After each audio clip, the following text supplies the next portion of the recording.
Carlomagno.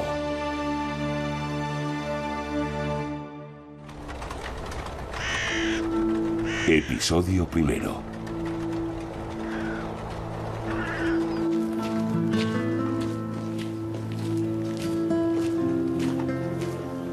El tiempo borrará todas las huellas, pero yo evitaré que desaparezcan para siempre. Yo soy el único que puede llevarlo a cabo. Fue mi protector y mi amigo. Y es mi obligación sagrada no dejar que ese grande de su tiempo caiga en el olvido.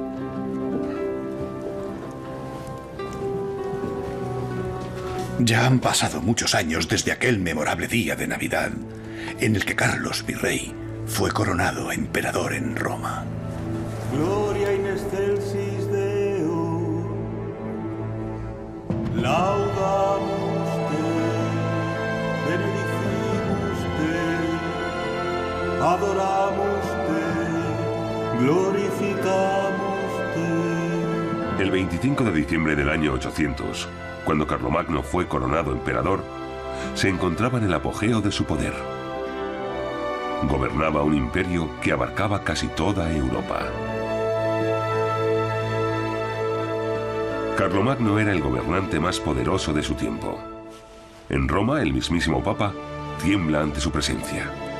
¡Larga vida a Carlos, emperador de los romanos! ¡Viva el emperador!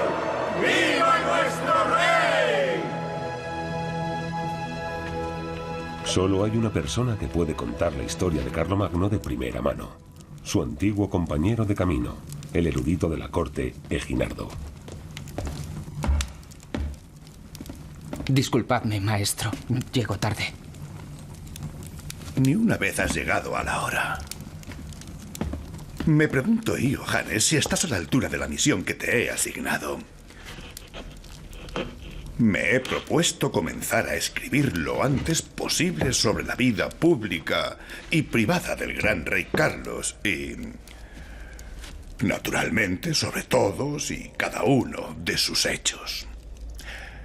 Viví a su lado en la corte durante 20 años. Me hice merecedor de su confianza y conozco sus secretos. Pero no olvides esto, todo lo que no llegue a plasmarse por escrito deberás guardarlo en secreto. Sí, maestro. Decidme lo que debo escribir. La obra se titulará Vita Caroli, la vida de Carlos. Años después de la muerte de Carlomagno, Eginardo, un sabio de su corte, escribió la biografía de un gobernante más famosa de la Edad Media. En ella, Carlomagno aparece representado como un gobernante sobrenatural, una figura carismática. Pero ¿cómo era realmente? ¿Dónde acaba el mito y empieza la realidad?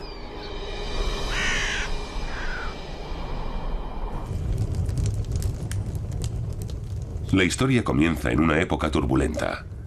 Pipino, el padre de Carlomagno, quiere ser rey de los francos, pero no es el heredero de la corona.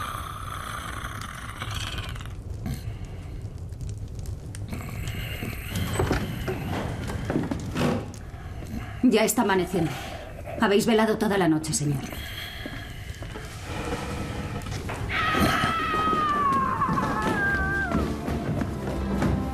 El ambicioso Pipino desea tener un hijo para poder fundar su propia dinastía. Es un niño. En abril del 748, 4 largos años después de su boda con Bertrada, nació el ansiado primogénito.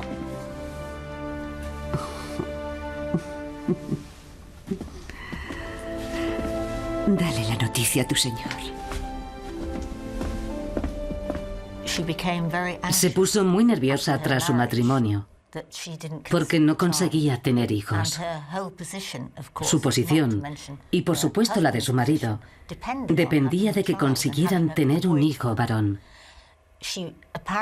Al parecer, rogaba a Dios con desesperación que le permitiera quedarse embarazada, y fue cuando tuvo a Carlomagno. Supongo que entonces se sentiría muy aliviada. Señor, es un niño sano y hermoso. Ahora empieza mi futuro y el vuestro.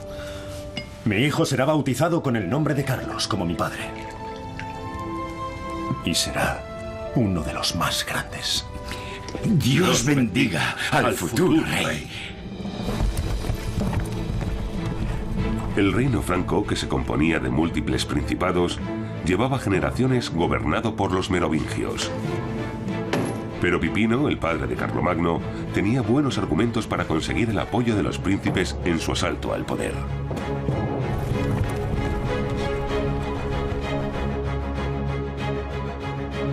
Pipino se hizo con el gobierno de un gran imperio. Bajo la dinastía de los merovingios, el área de influencia de los francos no había dejado de crecer. Además de sus áreas de asentamiento originales junto al Rin y al Mosela, dominaba una gran parte de la Francia actual. En 3 siglos, el reino de los francos llegó a ser una gran potencia en Europa. Abad Burcardo, ¿cómo están las cosas en vuestra tierra? No van bien, Abad Fulrado. Según el mensaje que nos ha llegado de Neustria, muchos príncipes de Borgoña y Alemania se han puesto de parte de Pipino. Os agradezco que hayáis venido tan rápido. Los rebeldes forman ya un grupo numeroso, y son pocos los que siguen apoyando al rey Childerico. Pronto nadie podrá impedir mi triunfo. Pero solo un aliado poderoso conseguirá acallar a todos mis rivales. Fulrado, Burcardo, ¿estáis dispuestos a viajar a Roma?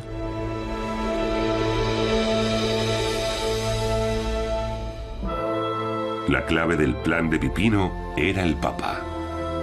El golpe de Estado debía contar con su bendición.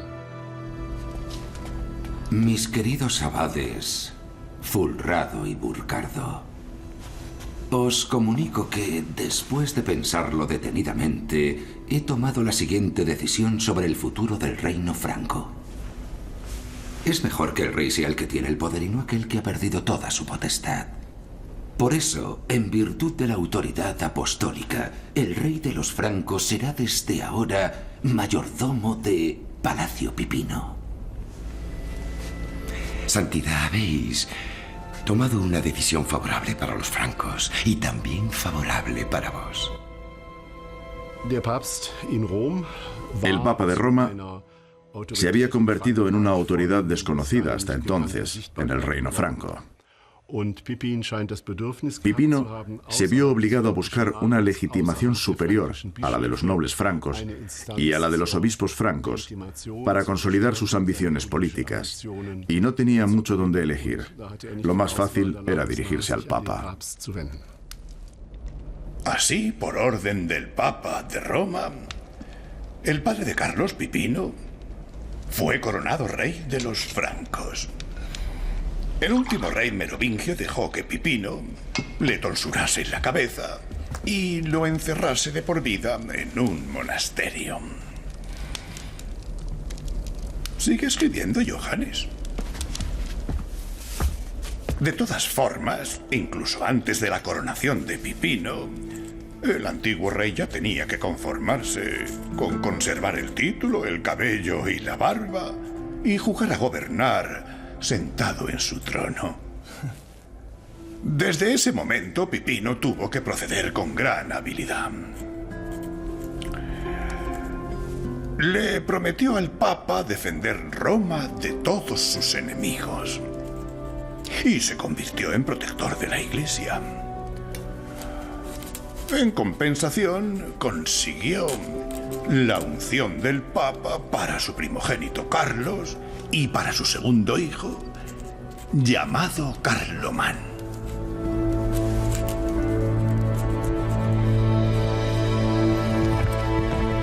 En la nueva casa real carolingia había 2 herederos al trono, Carlomagno y su hermano Carlomán.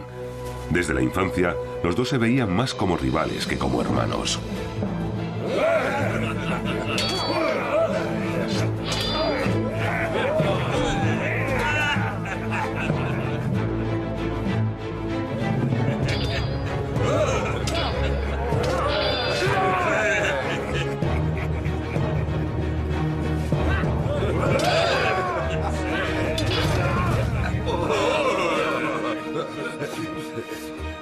¡Ya basta!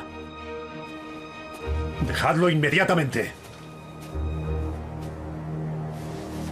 Carlomán, el más joven y diestro, solía imponerse en las competiciones, hecho que Carlomagno vivía como una humillación.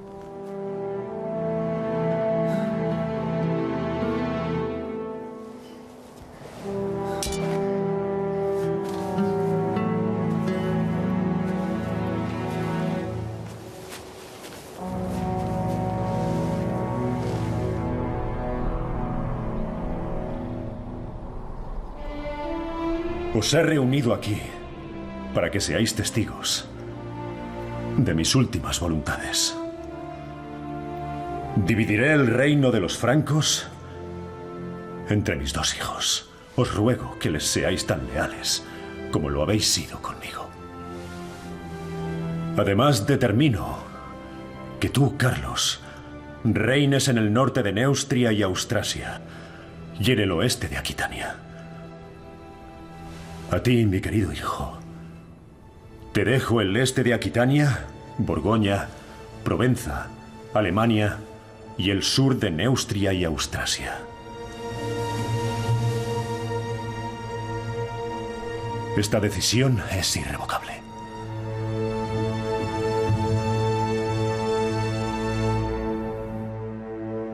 El reparto parece equilibrado a simple vista, pero Carlomagno se sintió perjudicado. Su reino se dispone en un semicírculo alrededor del de su hermano, por lo que se verá obligado a realizar viajes mucho más largos. Pipino repartió su reino de una forma bastante extraña y geográficamente incoherente. Los territorios de Carlomagno rodeaban los de Carlomán y cada uno tenía una parte de Aquitania.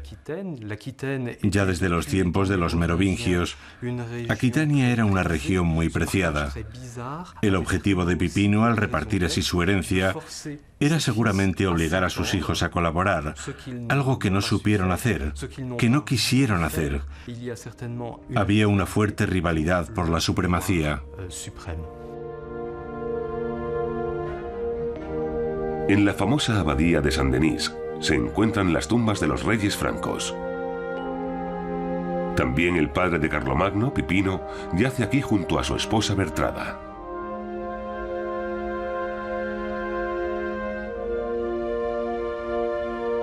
Cuando dividió su territorio entre sus dos hijos, no podía imaginarse las consecuencias de su decisión. Tras la muerte de Pipino, cada uno tomó posesión de la región del reino que le correspondía según la decisión paterna. Las coronaciones tuvieron lugar al mismo tiempo. Pero cada uno de los hermanos eligió una iglesia de su propio reino. Desde entonces, bueno, fue muy difícil mantener la paz entre los dos reyes. Poco después de las coronaciones, estalló la lucha por la supremacía. ¿Y no fueron acaso las mujeres quienes comenzaron a sembrar la discordia?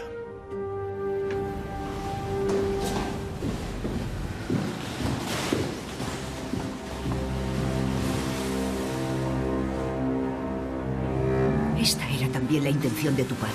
La familia es muy rica e influyente. Con este matrimonio, los bávaros y los lombardos estarán de mi lado. Mi reino será más fuerte.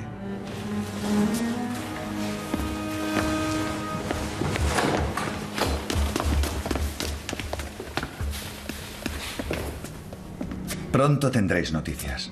Ve con mi bendición, hijo mío.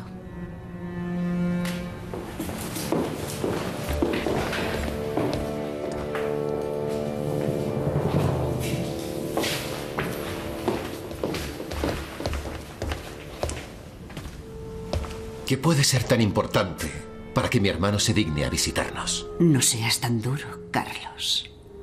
Y deja que te diga que aunque seas rey, todavía no eres el más poderoso.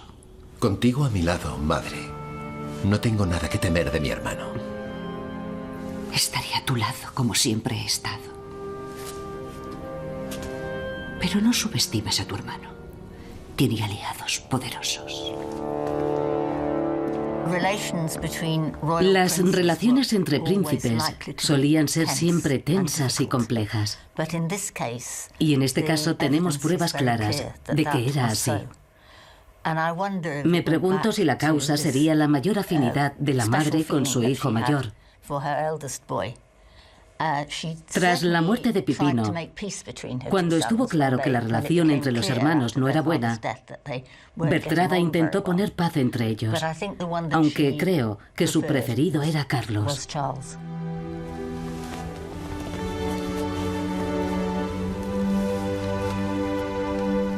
Majestad, sería beneficioso tener un heredero. Además, sería una vergüenza que vuestro hermano fuese más rápido. Os traigo noticias. Por lo que he oído, Carloman va a casarse muy pronto.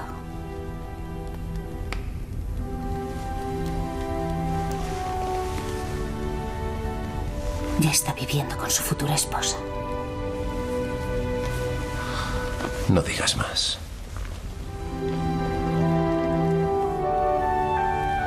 No te preocupes por eso.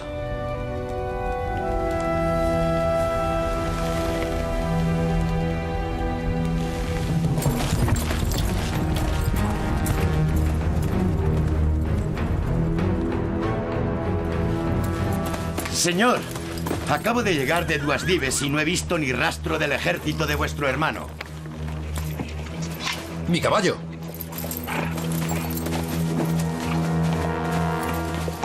En las fronteras del reino hay una rebelión. En un caso así, los dos hermanos están obligados a colaborar militarmente. Aquitania, conquistada por el rey Pipino, se levanta contra los ocupadores francos bajo el mando de su antiguo señor, Unaldo. Carlomagno esperó a su hermano en Moncontour, a 500 kilómetros de la zona del conflicto, para marchar juntos contra Aquitania. Pero Carlomán no se presentó en el lugar acordado. Sin vuestra asistencia militar, vuestro hermano se lanzará contra la espada de Unaldo. Ese es el plan. Atacará sin mi ayuda. Se sentirá obligado por su honor y por el de nuestro padre. ¿Y qué vais a hacer cuando caiga derrotado?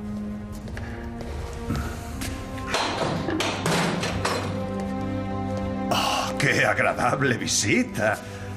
Aquí debo este honor. Desde tiempo inmemorial los reyes de los francos siempre han luchado juntos. También nosotros hemos jurado cumplir esa ley sagrada. Si esa ley es tan sagrada para ti, haz lo mismo que yo. Envía a tus guerreros a casa. ¿Para ser el hazmerreír de todo el mundo? Me habías prometido tu ayuda. ¿Lo has olvidado? Bueno, me he aconsejado con otros. Salud, hermano. Pronto superarás la humillación. Maldito traidor. ¿Lo ves?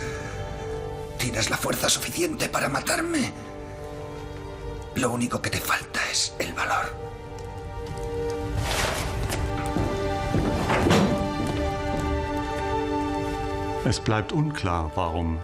No está claro por qué Carloman se negó a ayudar. ¿Quería dejar a su hermano en una situación comprometida? ¿Estaba aliado con los aquitanos? Es probable que hubiese una antigua enemistad entre los hermanos. Las fuentes no lo aclaran, pero lo que sí sabemos es que Carlomagno se quedó solo tras el enfrentamiento con su hermano. Carlomagno se encuentra en la situación en la que su hermano quería verlo. Rehuir el combate sería un gesto de debilidad. Luchar solo, un riesgo enorme. Carlomagno no puede permitirse una derrota. El rey solo conservará su corona si la suerte, es decir, Dios, lo acompaña en el combate.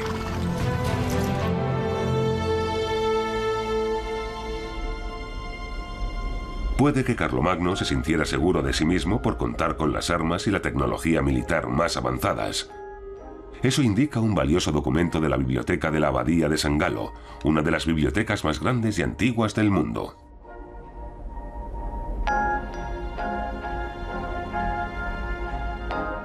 Aquí se conserva un manuscrito de la era carolingia de valor incalculable. Es el Salterio de Oro, realizado con tinta dorada. Muestra a los francos al ataque con arcos y flechas, con espadas y escudos. Como protección, los soldados llevan cota de malla y armadura de escama, una tecnología muy avanzada para su tiempo.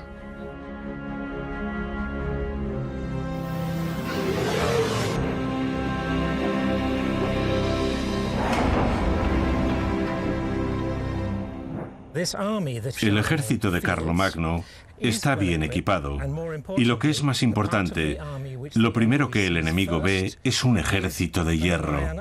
Es terrorífico.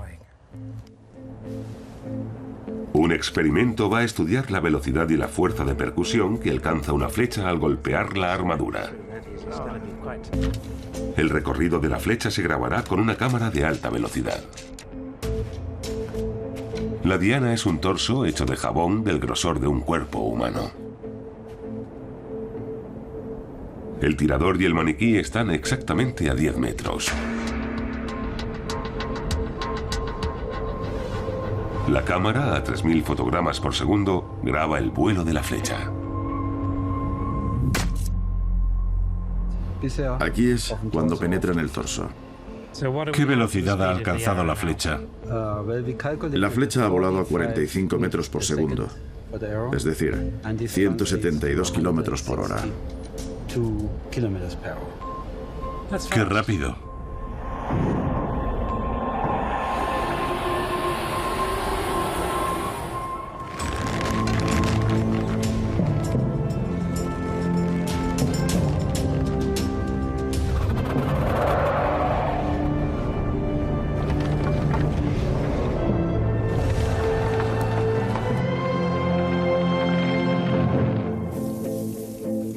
¿Qué protección ofrecían las cotas de malla y las armaduras de escamas? ¿Eran la auténtica arma secreta del ejército franco?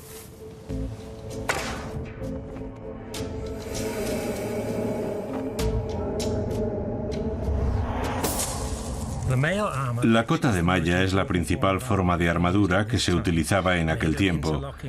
Estaba hecha de anillos entrelazados y protegía principalmente contra espadas, lanzas y armas cortantes, pero no era muy eficaz contra las flechas, como demuestra nuestro experimento. Sin embargo, sí detenía algunas flechas. La cota de malla no ofrece mucha resistencia a los proyectiles, pero reduce la fuerza del impacto de modo que las flechas mortales se quedan atrapadas en el jubón. La armadura de escamas de los francos hace rebotar las flechas. Los francos se introdujeron en el territorio de los aquitanos en columnas escalonadas y derrotaron a las unidades enemigas atacando los flancos. ¡A la carga!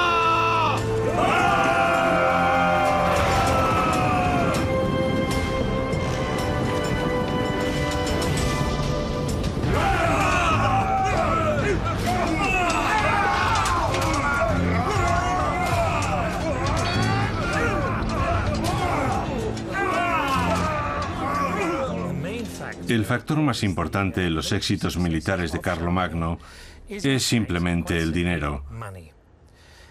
Gobernaba un estado con una economía en crecimiento. Contaba con un sector industrial pequeño, aunque importante, ya que le permitía fabricar armas y armaduras en grandes cantidades.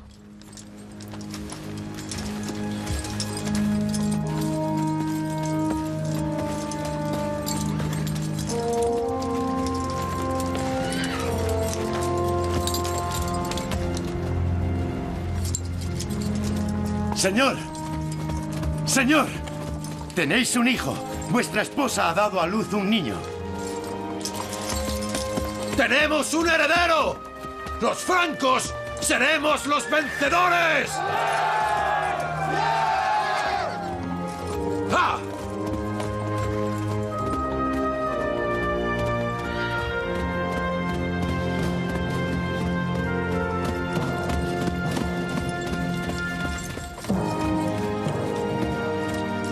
Tras la victoria, Carlomagno recuperó el control de Aquitania y anexionó también la parte que le había tocado en herencia a su hermano Carlomán.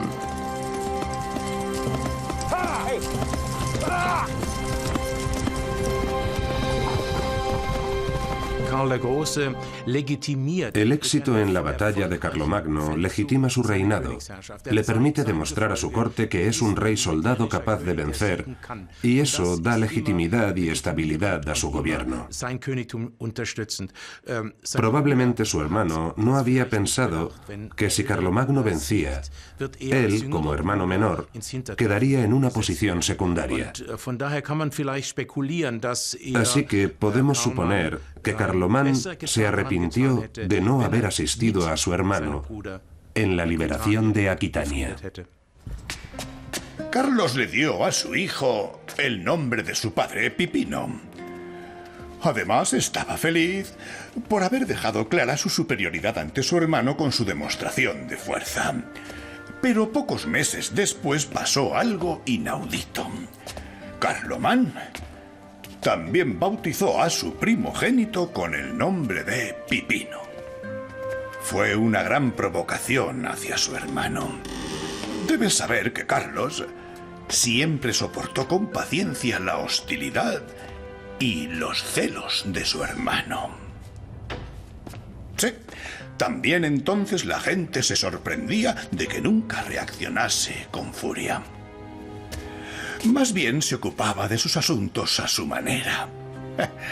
O tal vez sea mejor decir que fue su madre la que empezó a organizar a su manera los asuntos de su hijo.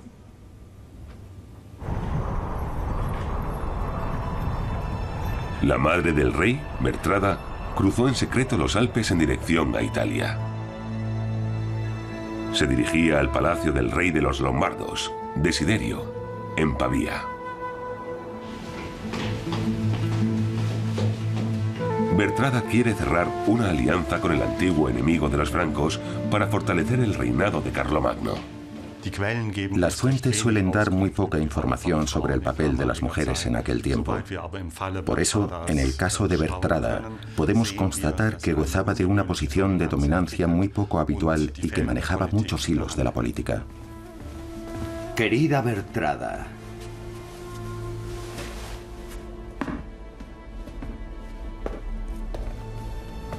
soy, si me lo permitís, una mujer digna de admiración. Os lo agradezco, estimado Desiderio. Me gusta que nuestra reunión comience así.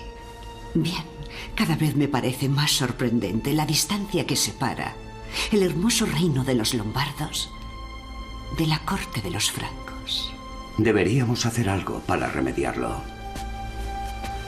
Con vuestro permiso, me gustaría presentaros a mi hija. Esta princesa se casará con Carlomagno, sellando una alianza con los lombardos que les permitirá rodear el reino de Carlomán desde el norte, el oeste y el sur. Ese es el plan. El único problema es el Papa, que desconfía de la alianza entre los enemigos de Roma, los lombardos, y sus protectores, los francos. El Papa, Esteban III, ve en la estrategia de Bertrada la mano del diablo y escribe directamente al rey de los francos. Ya en el paraíso, Satanás se sirvió de una mujer para incitar al incumplimiento de la ley divina. Ahora vuelve a utilizar el mismo método. Este matrimonio es una inspiración diabólica. El noble y excelente pueblo de los francos no puede ni debe unirse con esos malditos lombardos. El mismo San Pedro implora por el temible día del juicio final que el rey de los francos no se despose con la hija del rey de los lombardos. Pero Bertrada impuso su decisión. Carlos se separó de su esposa Imiltruda y la envió, como suele hacerse en esos casos, a vivir a un convento. Lamentablemente sabemos muy poco de Himiltruda. Tampoco sabemos nada de su familia, pero podemos suponer que no era una familia muy poderosa porque no se mencionan protestas contra el repudio. Carlomagno se separó de ella a pesar de que le había dado un hijo llamado Pipino, conocido como Pipino el Jorobado. Tampoco sabemos qué fue de ella después del repudio. Las fuentes no mencionan nada más.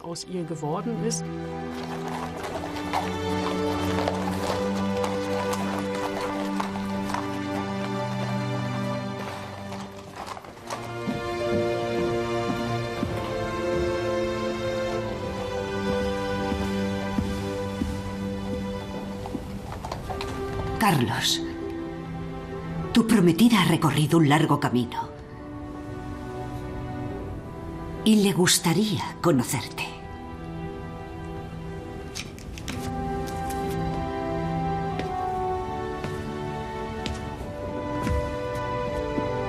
Espero que vuestro viaje no haya sido fatigoso.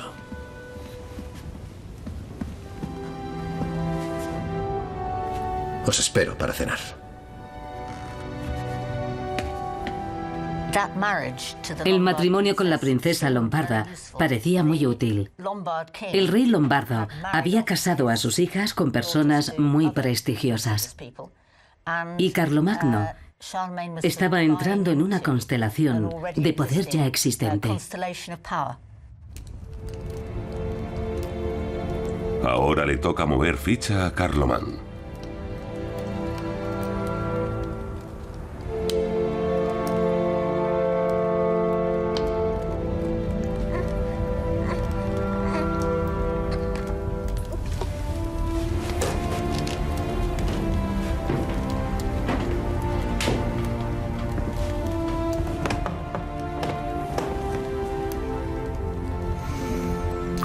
Ya sé lo que hay que hacer ahora. Nuestro segundo hijo recibirá el santo bautismo de manos del mismo Papa. Mañana enviaré una carta a Roma.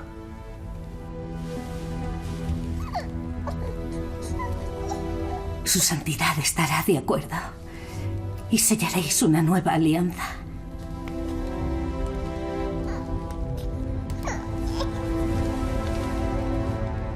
Pero Carlos, y sobre todo Bertrada, no querían permitir una alianza entre Carlomán y el Papa.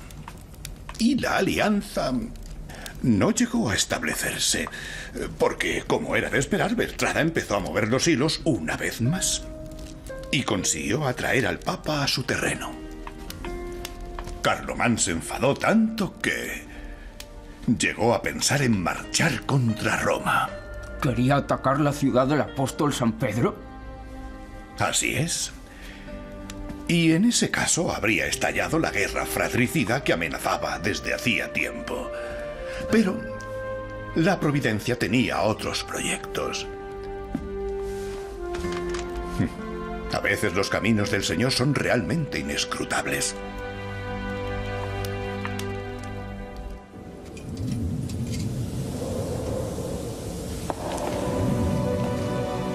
El destino tomó las riendas antes de que estallara la guerra.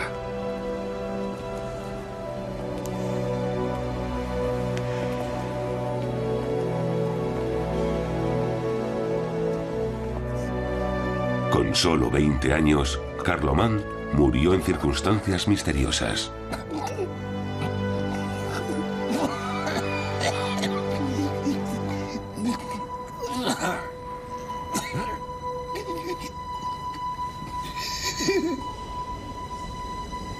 Para Carlomagno, la muerte de su hermano abría posibilidades inesperadas.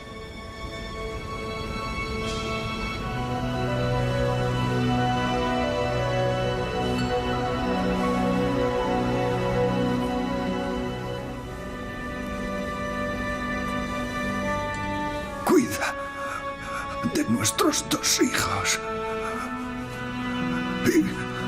y protégete de mi hermano. No debes permitir que se haga con la corona.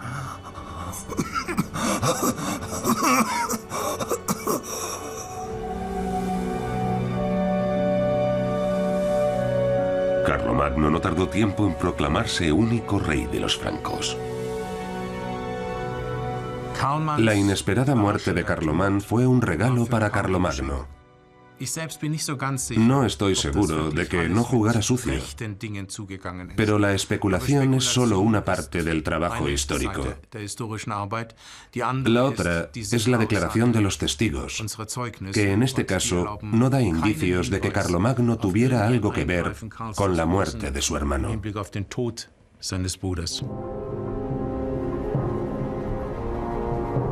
La viuda de Carlomán, Gerberga, tiene un plan muy temerario. Para poner a sus hijos fuera del alcance de Carlomagno, atraviesa los Alpes. Su destino es la corte del rey de los lombardos, Desiderio.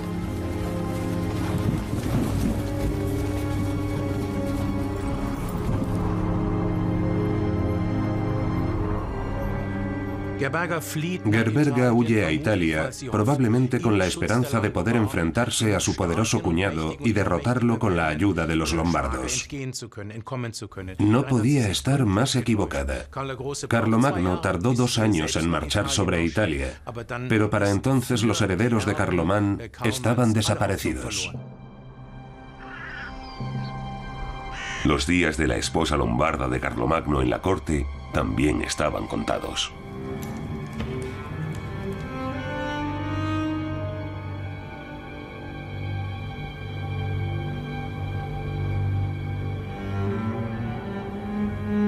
¿No viene tu esposa? Ya se ha sentado a mi mesa demasiadas veces. Cometí un error. No debería haber accedido a ese matrimonio. Tenemos una valiosa alianza con la familia de tu esposa. ¿Qué quieres decir, Carlos? Quiero decir que yo soy el rey de los francos y que desde ahora yo tomaré todas las decisiones y que tu lombarda volverá con su pueblo de traidores. Carlomagno retoma la política de su padre y abandona la de su madre. Hasta el año 771 no supimos cuál era la verdadera opinión de Carlomagno. Con la muerte de su hermano Carlomán, las cosas cambiaron radicalmente y él tuvo por fin libertad de decisión. Pero no entiendes que eso supone una declaración de guerra contra Desiderio. Pues que así sea. ¿Acaso no luchó mi padre contra los lombardos? ¿Y por el Papa? Los tiempos de tu padre ya han pasado. No necesitamos guerras, sino alianzas. Te equivocas, madre. ¿Por qué se esconde mi cuñada en la corte de Desiderio? Confía en que ayude a sus hijos a hacerse con la corona a mis espaldas. No creo que sea esa la intención de tu cuñada. La guerra, madre, empezó hace mucho tiempo. Y tú ya no tomas las decisiones.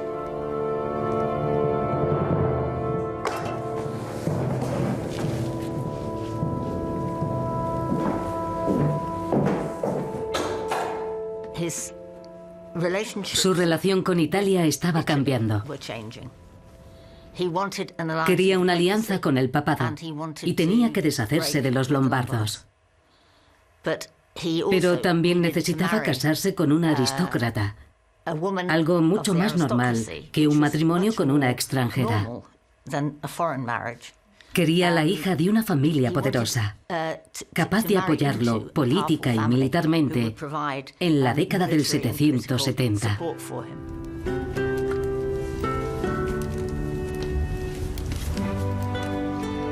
Carlomagno se casó con Hildegarda, la hija de un conde de la nobleza.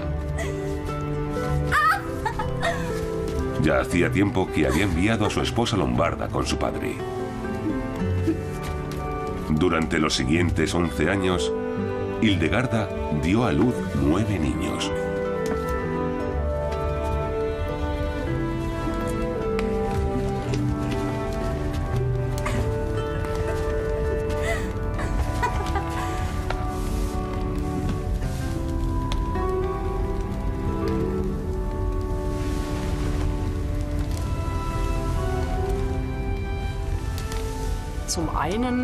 Por una parte, Hildegarda tenía familiares en el reino de Carlomán.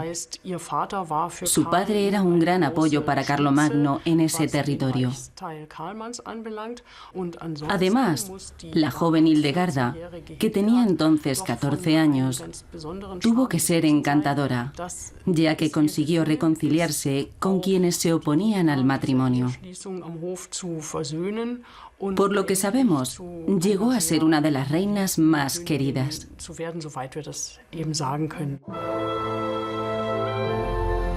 Desiderio, el rey de los lombardos, humillado por Carlomagno, se dirigió a Roma para enfrentarse a su última oportunidad de convencer al Papa. Santidad. Supongo que ya se habrá enterado del infortunio que han sufrido los hijos de Carlomán. ¿Os referís a que nuestro, si me lo permitís, impetuoso Carlos ha adelantado a los pobres niños en la línea sucesoria? Les ha arrebatado la corona de los francos que les correspondía por derecho. Bueno. ¿Y qué papel queréis que represente en esta función? Santidad, con permiso, vos sois el único que puede determinar la legitimidad de la corona. Os ruego que coronéis a los jóvenes como los legítimos herederos del trono de Carlomán. Son sus hijos. ¿Es cierto que, tal como he oído, los tenéis bajo vuestra protección y esperáis sacar algún beneficio? Bien. Lo pensaré, pero una decisión así requiere tiempo. Sicherlich war es eine Herausforderung an Para Carlomagno, la bendición papal a los hijos de su difunto hermano hubiera supuesto un gran reto. No podía permitir que el Papa legitimase a otros pretendientes al trono, porque tras la muerte de su hermano, había reclamado todo el reino de los francos, y ese sería un motivo para ir a la guerra.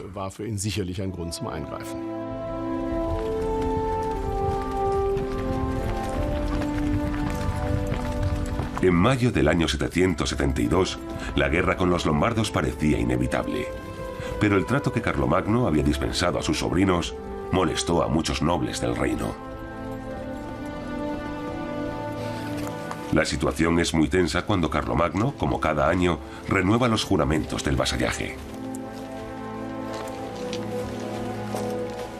Príncipe Gerol, el fiel vasallo de mi hermano. Y ahora, si Dios lo permite, el vuestro. Y también mi cuñado. ¡Vamos! ¡No perdamos tiempo!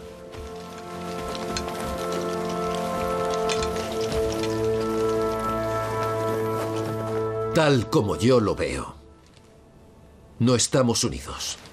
Y eso me entristece. Sobre todo al ver cómo los príncipes francos no juran fidelidad a su legítimo rey, sino a un lombardo traidor. Pero dejemos a los lombardos y ocupémonos de los sajones. Cuando Carlomagno devolvió a casa a su esposa lombarda, sabía que iría a la guerra contra los lombardos, pero también sabía que en sus propias filas, en parte por culpa de su madre, la campaña contra los lombardos encontraría resistencia. Por lo tanto, tendría que eliminar esa resistencia para poder declarar la guerra contra los lombardos. Durante ese tiempo actuó como el rey soldado que era y organizó la campaña contra los sajones. En aquel tiempo, un rey tenía que estar siempre en guerra. Esa era su principal ocupación, la guerra.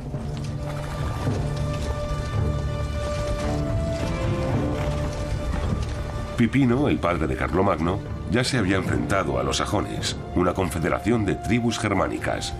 Su hijo estaba siguiendo sus pasos. Los sajones llevaban años introduciéndose cada vez más en el norte del reino de los francos. Carlomagno decidió ir un paso más allá que su padre.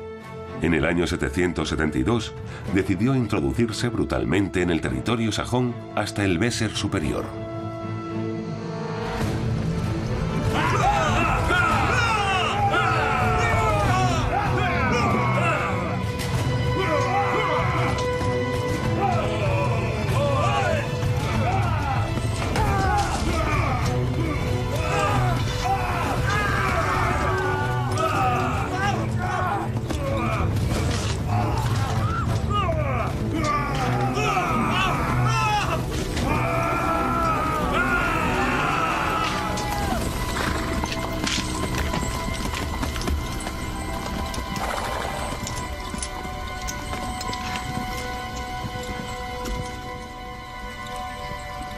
La guerra contra los sajones, que a diferencia de los francos no estaban bautizados ni cristianizados, debió de tener un componente religioso.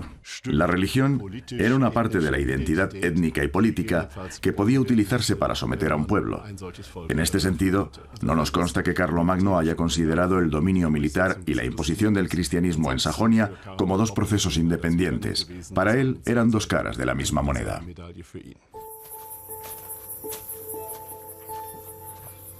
¿Quiénes eran los sajones? ¿Cómo y dónde vivían? Se dice que los imponentes megalitos de Exterstein, de las montañas de Ege, eran un lugar de culto para los sajones, un pueblo germánico pagano que dedicaba sacrificios animales a los dioses de la naturaleza.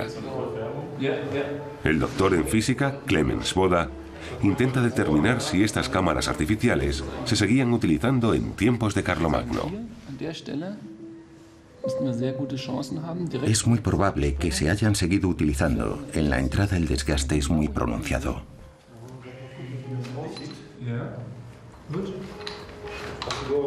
Hace años se encontraron aquí restos de hogueras. La pregunta es, ¿hasta cuándo se encendieron hogueras en estos muros? Clemens Boda espera que la datación por luminiscencia de las muestras obtenidas pueda aportar una respuesta. Esta es buena. Sí, esta servirá.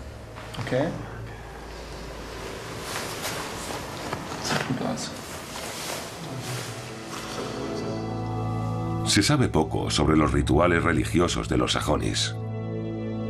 Sin embargo, el fuego se consideraba sagrado en todas las religiones paganas, así como la sangre de los animales sacrificados con la que los sacerdotes pretendían aplacar a sus terribles dioses.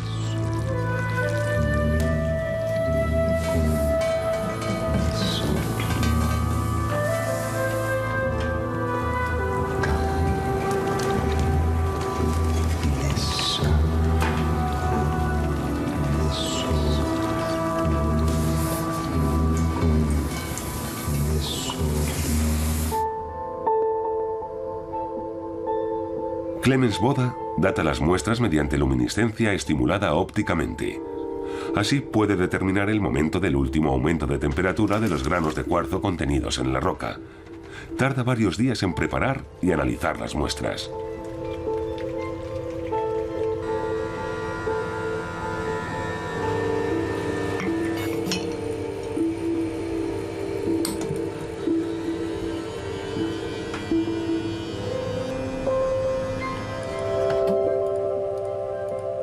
Los resultados muestran que la última vez que se encendió una hoguera en las cuevas de Exterstein fue entre el siglo VIII y el siglo XVI.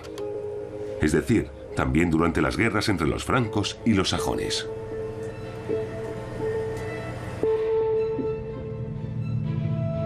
No es posible determinar si eran hogueras utilizadas para rituales, porque no hay restos arqueológicos que lo indiquen. Pero en el entorno de Exterstein hay otros indicios que apuntan a una gran importancia del lugar. Muchos creen que aquí se encontraba el legendario Irminsul, la principal reliquia de los sajones. Se trataba de un árbol inmenso que soportaba la bóveda celeste. En el muro exterior de la cueva principal se talló en el siglo XVI un relieve cristiano que mostraba un descendimiento. Pero el relieve incluye un detalle llamativo: la representación de la horcadura de un árbol similar a las descripciones de Irminsul.